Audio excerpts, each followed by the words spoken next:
I am going to give you a beginner-friendly way to see if you have set up your chameleon cage in the way that they will consider it their sanctuary.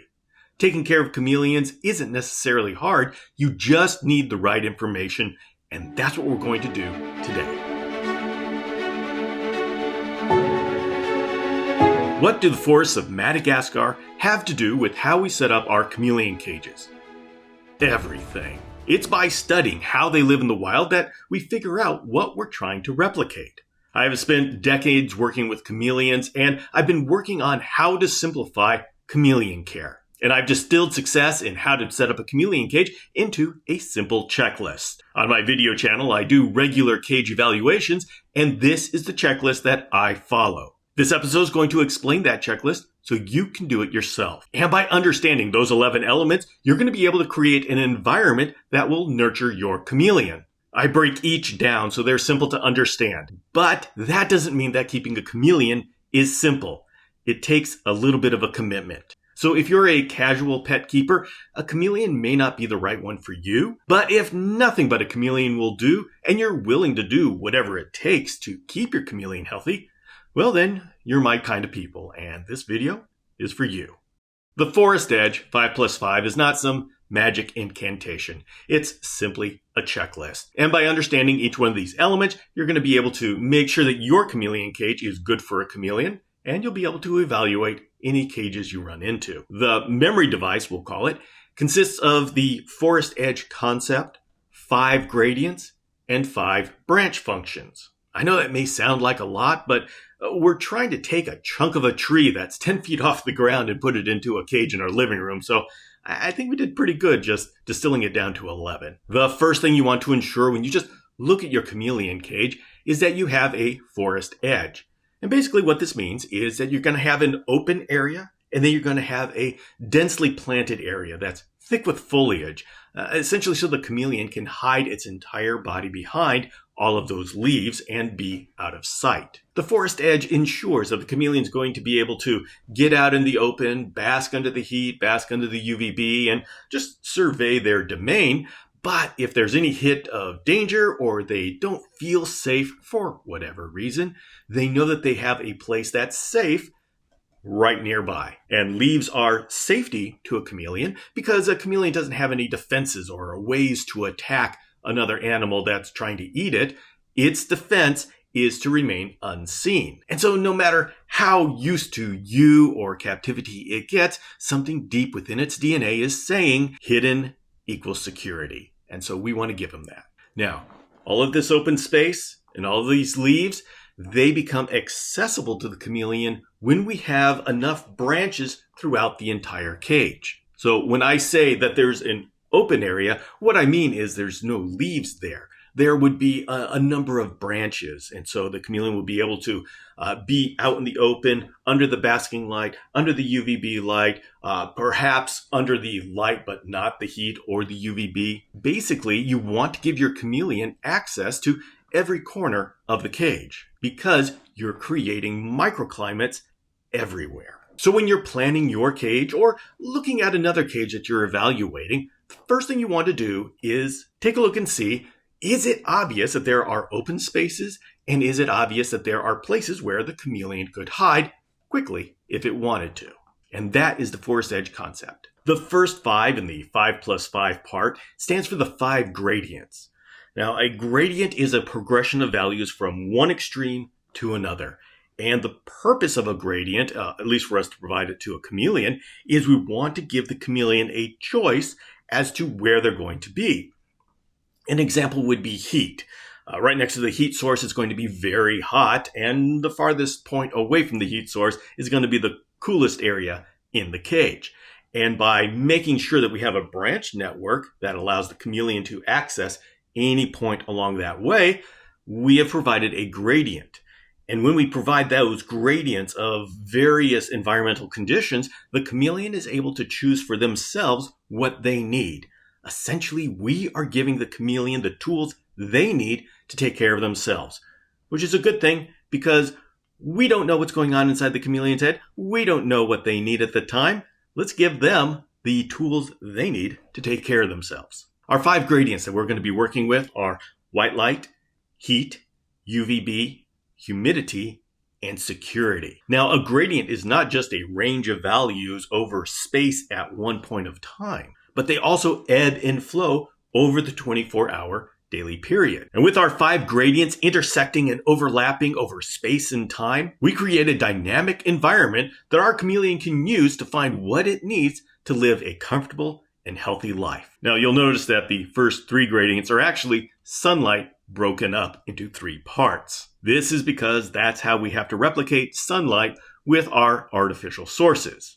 Now, we've done a pretty good job at replicating certain aspects of the sunlight, but we are still far ways from being able to create an ideal lighting situation. But until technology catches up, we're going to be forced to break light up into 3 different gradients.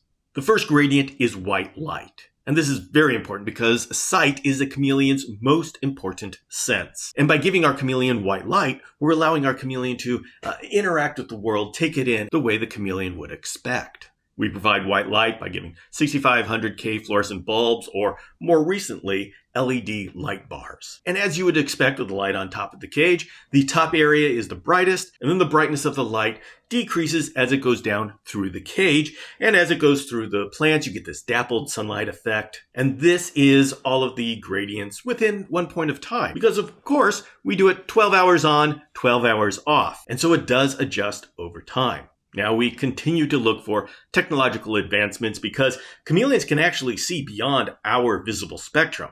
So what we call full spectrum is full spectrum for a human vision.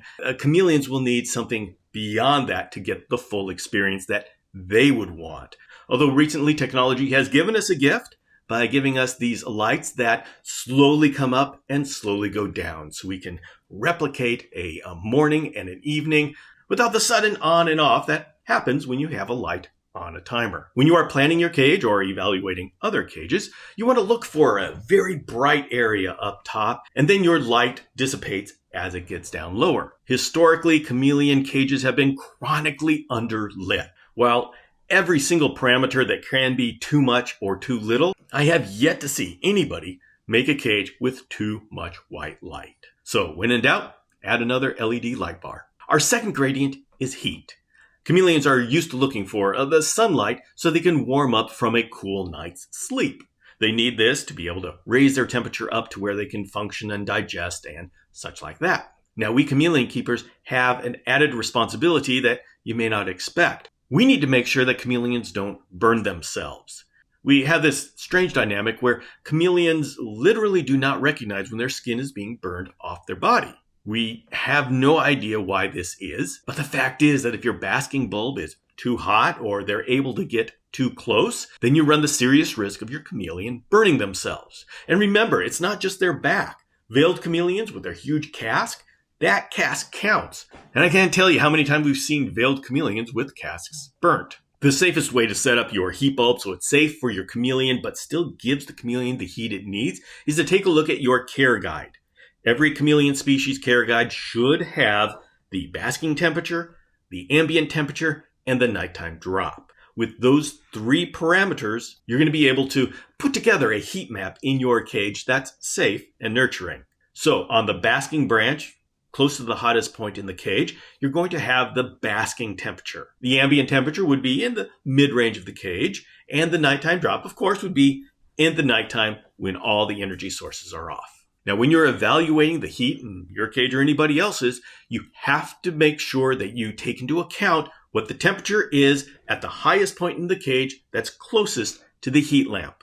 If there's any way for your chameleon to reach the top panel and then crawl upside down on the top, you have to take that into account and make sure that your chameleon is not putting itself in danger by crawling under the basking lamp. Oh, I know that this is a tough thing because how do you get the heat down to the basking branch without it being too hot at the top of the cage? And there are some ways that you can do this, and they all depend on distance from the top of the cage. For my fixtures, I use a small wattage bulb in a deep dome fixture, which keeps it a couple of inches above the top of the cage. For other situations, I'll actually get a 150 watt bulb, which is very powerful, but I'll put the bulb about 6 inches above the cage. And that way I still get the target basking temperature at the basking branch, but not a dangerous level at the top of the cage. And I know this is tricky. There's no easy way about it. That's just what we have to do with the tools we have. Now remember, for the heat gradient to be effective,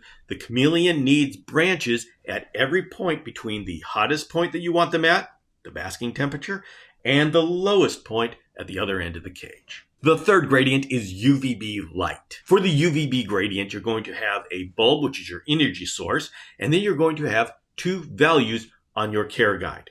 There should be the maximum UV index that your chameleon could be exposed to and the target basking UV index. And UV index is the way that we measure UVB intensity. Those are the units that we get off of the solar meter 6.5. And right now, that is our industry standard. Usually we do values like the maximum being UV index 6 and the basking UV index being UVI 3. So in this case, what I do is I put my UVB lamp on top of the cage, my solar meter at the inside of the cage up at the top, and then I would raise my lamp until I reach UV index of 6 at the top of the cage, and then lock the lamp that distance above the top of the cage. And then I move the solar meter down until that solar meter reads UV index of 3. And once I know where UV index of 3 is, that is where I want my chameleon's back to be when he's sitting on his UVB basking branch, which we're going to get to that soon enough. Now you notice I never said anything about what type of lamp or what intensity of lamp to use. If you're using, say, a 6% or a 5.0, well, then you're probably going to be raising your lamp up about, say, 2 to 3 inches above the top of the cage. And then you're going to be ending up with the chameleon's back maybe 3 to 4 inches below the top of the cage. If you're using a 12% or a 10.0, you may end up having to raise your bulb up 6 inches above the cage and then have the chameleon's back 6 inches below the top of the cage. It doesn't matter which bulb you use as long as you use it correctly. Keep in mind while you're doing this that UVB is essential for life. That is how your chameleon synthesizes vitamin D3 and absorbs calcium. Without UVB, your chameleon will die a horrible, painful death. But also, too much UVB will damage cells and could give your chameleon cancer. And so, like everything else in nature, you need to give just right.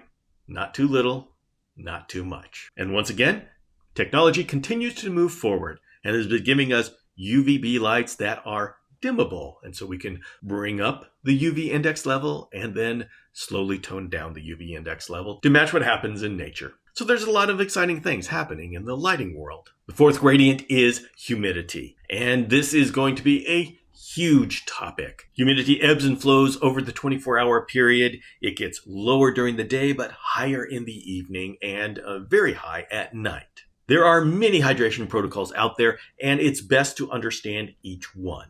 I personally like a lot of fogging at night, bracketed by short bursts of mist. But because there are so many different ways to go about hydration, I make it a point to understand the strengths and weaknesses of every approach. That way, when I'm evaluating somebody's cage, I can give it a fair shake and not just resort to the typical, well, if it's not what I do, you've got to change it. And that's what you should do when you're figuring out how to handle the humidity gradient and the hydration of your chameleon.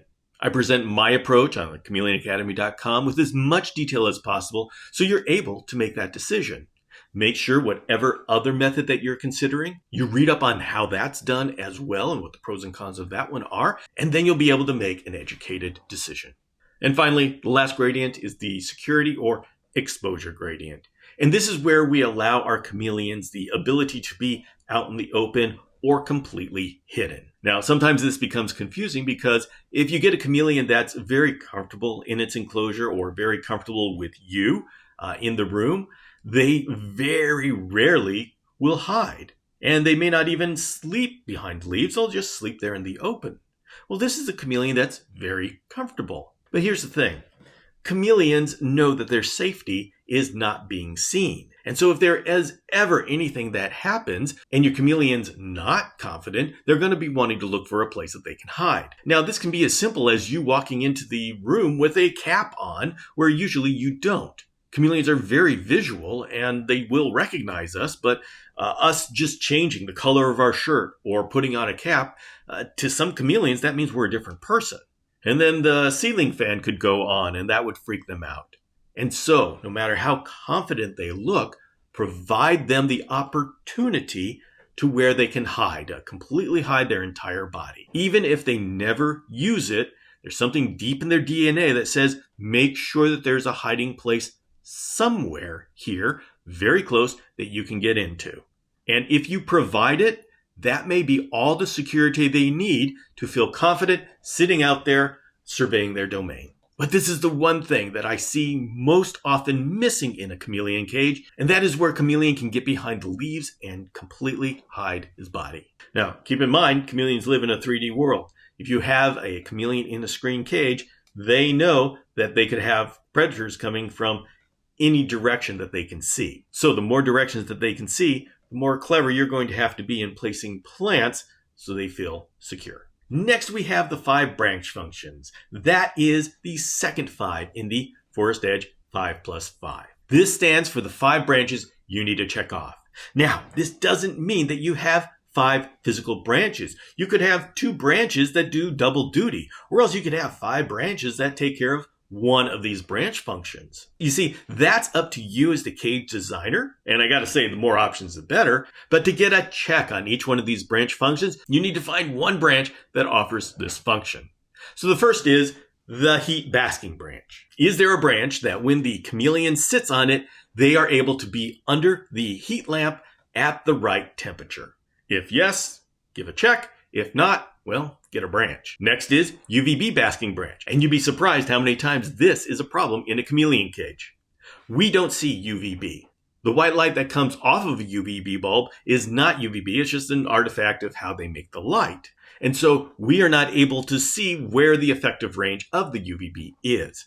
And usually it's 6 to 12 inches in front of the bulb. But on some bulbs, it's actually 3 inches. And I've seen a number of cages where they have a UVB bulb sitting on top of the cage, but there's no branch under it. And so the UVB totally dissipates into uselessness before it actually hits a basking branch. And so make sure that there's a branch where the chameleon can get their UVB. Now, we chameleon people are lucky because chameleons seem to do a very good job of basking in the heat and then basking in UVB and being able to separate the two. They can see UVB, and something has allowed them to say, oh, okay, I don't mind basking in them separately.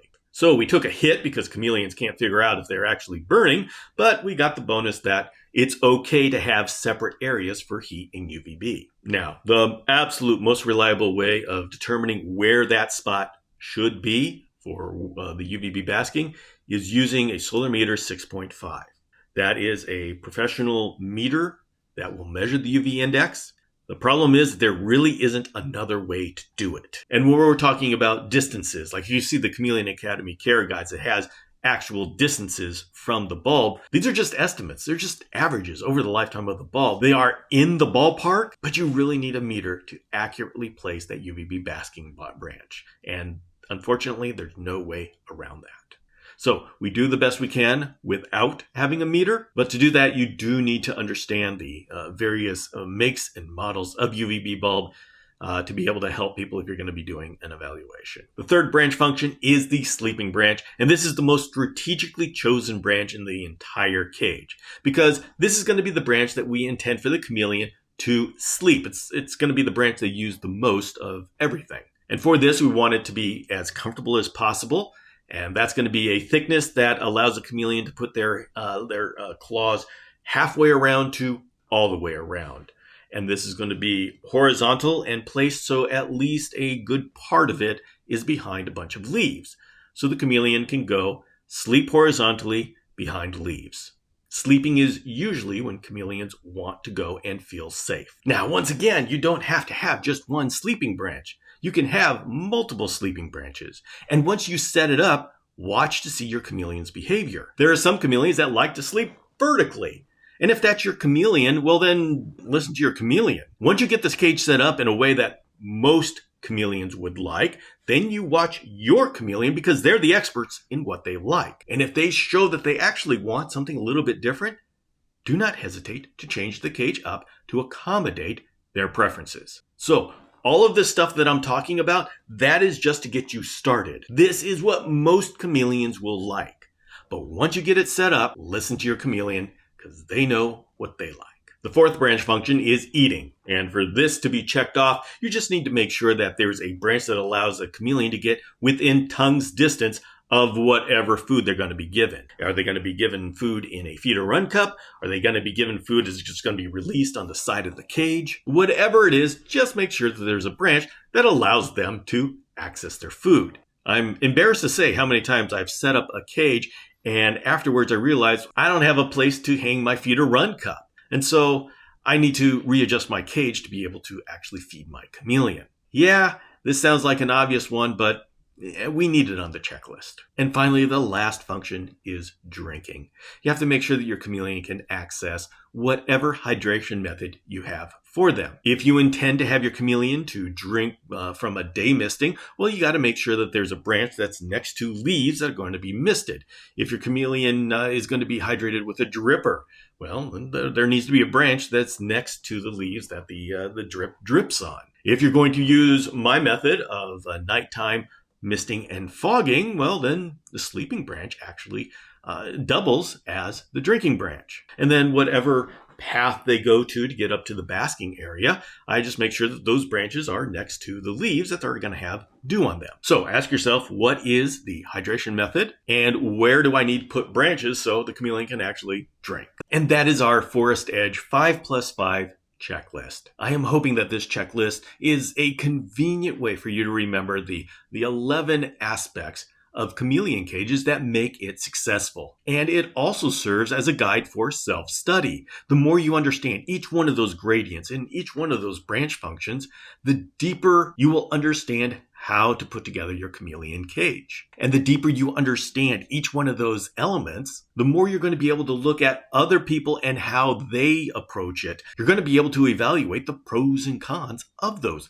different approaches. And it's in that way that we escape this trap to where you say, if I don't understand it, it must be bad. By learning all those different methods, you're going to be able to better understand what the best method for you is. Thank you very much for joining me. This is the first episode in the Chameleon Academy Fundamentals series, where I go over the fundamentals of chameleon herpetoculture to get you started with the best information possible. I invite you to take a look at the Chameleon Academy Fundamentals playlist here on YouTube to watch the rest of the videos in this series. My name is Bill Strand, and this is the Chameleon Academy, where we learn, understand, and pass it on. Take care, and I'll see you next time.